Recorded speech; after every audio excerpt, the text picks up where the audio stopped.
2016 में यूपीआई का इनिशिएटिव लिया। ये बहुत ज़बरदस्त था और ये एक बहुत बड़ी इनोवेशन थी। और इनका वैसे तो टेक्नोलॉजी में काफ़ी बैकग्राउंड है, लेकिन उस वक्त के बाद से इनके पास रेवेन्यू मंथली जो फॉरेन रिजर्व्स थे वो काफ़ी आना शुरू हो गए।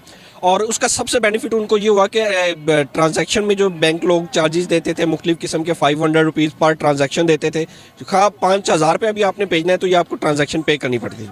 उधर भी थी, इधर हमारे पास भी है।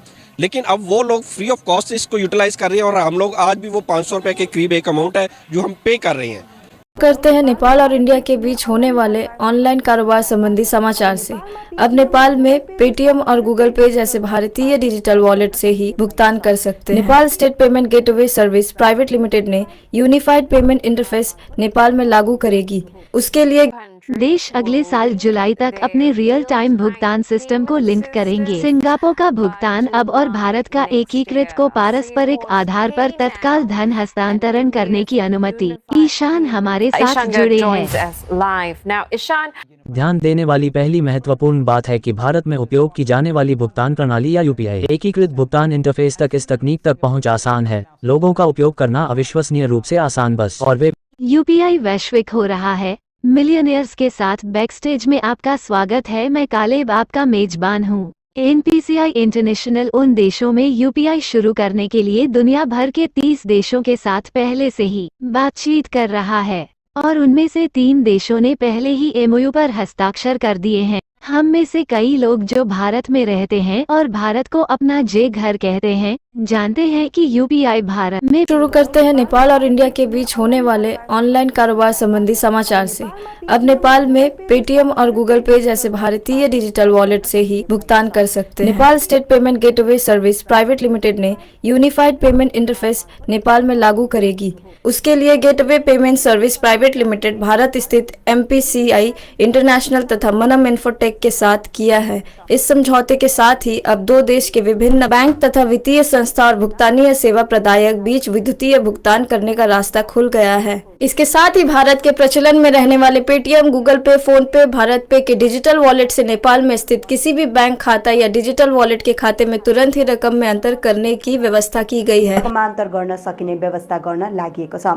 आगामी 3 महीना आने वाले 3 महीने के अंदर नेपाल के योत्सा सेवा संचालन गरिने गेटवे पेमेंट सर्विस पालिका महाप्रबंधक प्रवीण रेग्मी ने टेकमाना को जानकारी। मोदी जो है ना वो बहुत एक शार्प माइंडेड और बहुत ज़्यादा ना मुझे तो वो बहुत अच्छा लगता है। लोगों को उससे इख्तलाफ है, लेकिन ये है कि वो अपनी पब्लिक को जो है ना वो बहुत ज़्यादा। टीम ने यूपीआई का इनिशिएटिव लिया। ये बहुत ज़बरदस्त था और ये एक बहुत बड़ी इनोवेशन थी।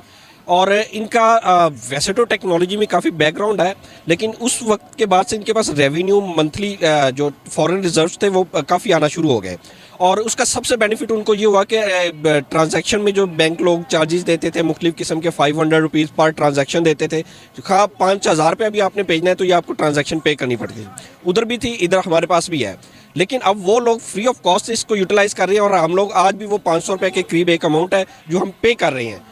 लेकिन हमारी गवर्नमेंट, हमारे ये जो कमर्शियल बैंक्स है, इसको लॉन्च ही नहीं होने दे रहे। सिर्फ इसी वजह से नहीं होने दे रहे कि उनका रेवेन्यू कम हो जाएगा। क्या लगता है कि आज दुनिया से सबसे ज़्यादा टेक्नोलॉजी में हमारा मुल्क पीछे है? क्या रीजंस हैं और क्या लगता है आने वाले टाइम में हम लोग इस चीज़ को कवर कर पाएंगे?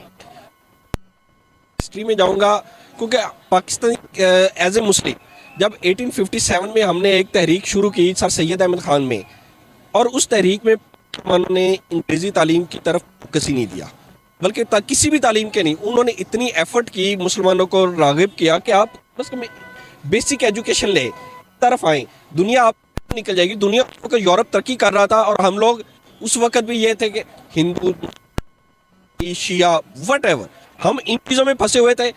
हिंदू जितने भी थे वो अपनी एजुकेशन पे फोकस कर रहे थे। आज भी आप देखिए बेंगलोर, कोलकाता, उनके एजुकेशनल हब इसी वजह से हैं कि वहाँ के लोगों ने अपना फोकस इतना एजुकेशन पे किया है कि वहाँ की जो छोटी रियासतें हैं, केरला वगैरह, उन लोगों को हिंदी आती ही नहीं है।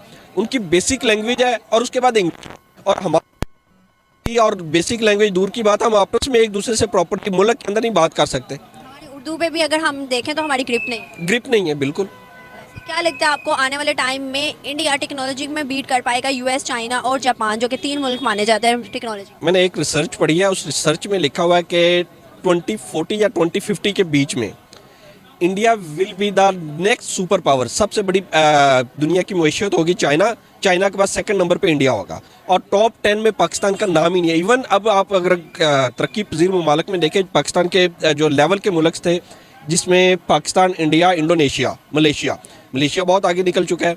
Indonesia will be the next top 3 ranking में। इंडिया के बाद जो 4th की पोजीशन पे आ रहा है वो इंडोनेशिया आ रहा है। इंडोनेशिया जैसा मुल्क जो सैलाब में डूबा हुआ है, वहाँ पे पानी, वहाँ की मईशत इतनी ख़राब थी, वो उन्होंने छोटी छोटी चीज़ें और टेक्नोलॉजी में इतना हमसे आगे चले गए हैं कि आप वो रिसर्च देख के रोंगटे खड़े हो जाते हैं कि हम लोग स्टैंड ही कहीं नहीं कर पा रहे। 25 करोड़ आबादी का मुल्क आज टॉप 10 में भी नहीं बन रहा, 2050 में भी। सॉरी सर, आपको कट कर रही हूँ, लेकिन आपने कहा 25 करोड़ आबादी। हम अपने पाकिस्तानी से जब सवाल करते हैं ना, तो वो ये कहते हैं कि इंडिया एक बहुत ह्यूज पॉपुलेशन है। अगर हम ह्यूज पॉपुलेशन को देखें तो हमारा मुल्क बहुत छोटा है, इस वजह से हमारे यहाँ से टेक के लोग नहीं निकलते। क्या आपको लगता है कि एक पॉपुलेशन मैटर करती है, या आपके पास वो एबिलिटीज़, आपके पास वो जो है स्पोर्ट होनी चाहिए, या कुछ ऐसी चीज़ें भी आपको मुहैया की जाए, आपके पास टैलेंट होना चाहिए, तभी इंसान निकलता है, या सिर्फ एक ह्यूज पॉपुलेशन ही मैटर करती है? ह्यूज पॉपुलेशन मैटर ज़रूर करती है, लेकिन वो इतनी मैटर नहीं करती कि 6 करोड़ मुल्क का इटली है, वो सिर्फ 6 करोड़ है और तरक्की याफ्ता मुल्क है। आप जापान ले लें, उसकी जब आबादी ठीक है, जापान की आबादी ज़्यादा है, लेकिन यूरोपियन किसी भी कंट्री की 1-2 करोड़ से ज़्यादा नहीं है। यूक्रेन ले लें, फिलिपीन ले लें, कोई भी कंट्री चंद करोड़ में, हमारी उससे हम 5th लार्जेस्ट पॉपुलेशन कंट्री हैं।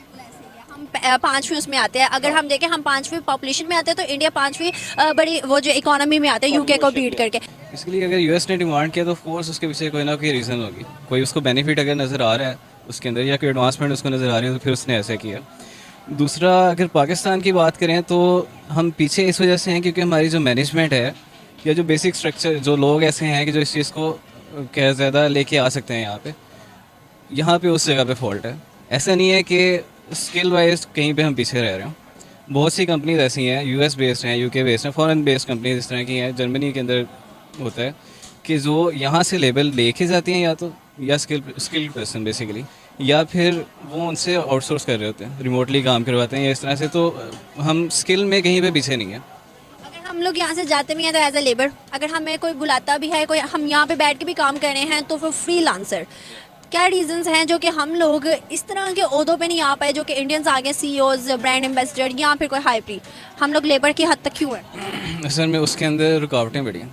हमारा अगर आप पूरा निज़ाम देखें तो रीज़न वो है, इसके अलावा कल तक अगर हम देखें तो हम अगर डिजिटल टेक्नोलॉजी की बात करते थे, हाली टेक्नोलॉजी की बात करते थे, तो हमारी नज़र में आते थे यूएस, चाइना, जापान, इस तरह की कंट्रीज। आज इंडिया उनमें शामिल हो गया, इवन के इंडिया ने यूएस तक को इम्प्रेस कर दिया कि आज उनसे डिमांड की जा रही है। क्या रीज़न है? चाइना को भी बीट कर रहा है, यूएस को भी, जापान को भी, लेकिन हम लोग नहीं कर पा रहे। टेक्नोलॉजी में अगर देखें, इंडिया अभी नहीं बीट कर रहा, बेसिकली वो काफ़ी अरसे से हमारे से तो खैर वो बहुत ही ज़्यादा आगे बीट नहीं कर रहा, बट आईटी हब माना ज़रूर जा रहा है। ऐसे हमारे चैनल को सब्सक्राइब करें और बेल आइकन दबाएं। देश अगले साल जुलाई तक अपने रियल टाइम भुगतान सिस्टम को लिंक करेंगे। सिंगापुर का भुगतान अब और भारत का एकीकृत को पारस्परिक आधार पर तत्काल धन हस्तांतरण करने की अनुमति। ईशान हमारे साथ जुड़े हैं। ध्यान देने वाली पहली महत्वपूर्ण बात है कि भारत में उपयोग की जाने वाली भुगतान प्रणाली या यूपीआई एकीकृत भुगतान इंटरफेस तक इस तकनीक तक पहुंच आसान है। लोगों का उपयोग करना अविश्वसनीय रूप से आसान, बस और वे पैसे भेजने में सक्षम है। और इसी तरह सिंगापुर में भुगतान प्रणाली जो पैसे भेजने के लिए मोबाइल फोन नंबर का उपयोग करती है। और दूसरी बात यह है कि लेन देन की लागत अनिवार्य रूप से शून्य है। यूपीआई वैश्विक हो रहा है। मिलियनियर्स के साथ बैकस्टेज में आपका स्वागत है। मैं कालेब आपका मेजबान हूँ। एनपीसीआई इंटरनेशनल उन देशों में यूपीआई शुरू करने के लिए दुनिया भर के 30 देशों के साथ पहले से ही बातचीत कर रहा है, और उनमें से 3 देशों ने पहले ही एमओयू पर हस्ताक्षर कर दिए हैं। हम में से कई लोग जो भारत में रहते हैं और भारत को अपना